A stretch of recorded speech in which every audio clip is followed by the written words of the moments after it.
मोदी सरकार का सेना के सम्मान के लिए सबसे बड़ा काम आप क्या मानते हैं? 8% लोगों ने कहा वन रैंक वन पेंशन, 3% लोगों ने कहा वॉर मेमोरियल की स्थापना, 27% लोग आधुनिक हथियारों से लैस की बात कर रहे थे और 52% लोग बॉर्डर पर पलटवार की खुली छूट की बात कर रहे थे। 10% लोग कुछ भी कहना नहीं चाहते थे।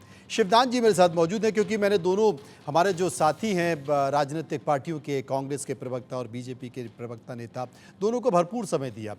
शिवदान जी, आप क्या कहेंगे इस मसले पर? देखिए, सबसे पहले तो मैं कांग्रेस के प्रवक्ता साहब से को जवाब देना चाहता हूं जी कि 71 की लड़ाई खाली बांग्लादेश में नहीं हुई थी।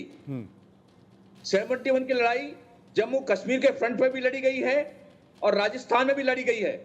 तो ये लड़ाई फुल फ्लैश लड़ाई थी पाकिस्तान के साथ में, और जम्मू कश्मीर क्षेत्र में पाकिस्तान ने खुद हमला किया था हमारा अटेंशन बांटने के लिए, और यही हाल उस राजस्थान में किया था।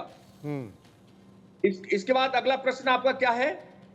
अगला प्रश्न मेरा वही है कि मोदी सरकार का सेना के सम्मान के लिए सबसे बड़ा काम क्या है? One rank one pension, war memorial की स्थापना, या फिर आधुनिक हथियारों से भारतीय सेना को लैस करना, या फिर बॉर्डर पर जिस तरीके से सैनिकों को खुली छूट दी गई है पलटवार की, वो 52% लोग यही मानते हैं।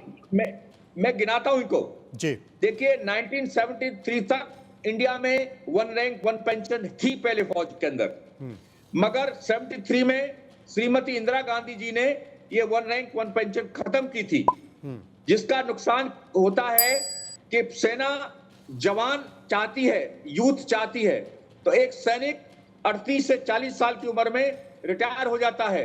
उसके बाद पूरी जिंदगी वो एक थोड़ी सी पेंशन लेकर के गुजारा करता था, मगर क्योंकि वो हमारे जो भारतीय, इसलिए हम उसका यूथ का इस्तेमाल करके हम उसको रिटायर कर देते थे। इसलिए उसको उसका कंपनसेशन करने के लिए वन रैंक वन पेंशन जरूरी थी, जिसको कि प्रेजेंट गवर्नमेंट ने लागू करके उनका सबसे बड़ा जो हमारे फौज के लोगों का जो शिकायत थी वो दूर की है। आज एक फौजी आदमी अपनी पेंशन से आराम से अपनी जिंदगी जी सकता है, जिससे सर्विंग सोल्जर्स का भी मोरल अप होता है, क्योंकि उनको पता है कि रिटायरमेंट के बाद उन्हें प्रॉपर पेंशन मिलेगी। और अग्निवीर को लेकर आप क्या कहेंगे शिवदान जी? अग्निवीर का ये है, अग्निवीर योजना का उद्देश्य ये था देश में कि पूरे देश को मिलिटराइज करना, जैसे कि वेस्टर्न कंट्रीज में हो रहा है, क्योंकि वहां पर अक्सर मिलिट्री सर्विस कंपलसरी होती है और उससे क्या होता है, पूरे देश में एक डिसिप्लिन माहौल तैयार होता है।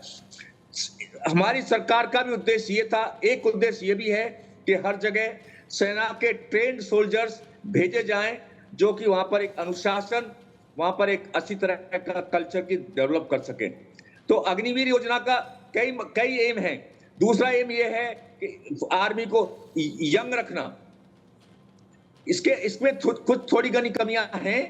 उसमें कमियां ये हैं कि इस वक्त इन्होंने 25% केवल परमानेंट रखे हुए सोल्जर्स जी। इसमें यदि इस स्कीम को बढ़ाकर 60% कर दिया जाएगा तो इस अग्निवीर की ये सबसे बड़ी कमी भी दूर हो जाएगी, और सरकार शायद ये करने भी जा रही है। सरकार इस पर विचार कर रही है, क्योंकि तमाम राज्यों से जो खबरें आ रही हैं उसमें तो ये निकल कर आ रहा है कि जो अग्निवीर की एक बड़ी संख्या है जिसे सेना में नहीं लिया जा रहा, वो सेना में ऑब्जर्व नहीं हो रहे हैं, वो उन राज्यों में उनको स्पेशल आरक्षण दिया जा रहा है वहाँ की फोर्स के लिए, वहाँ की भर्ती के लिए।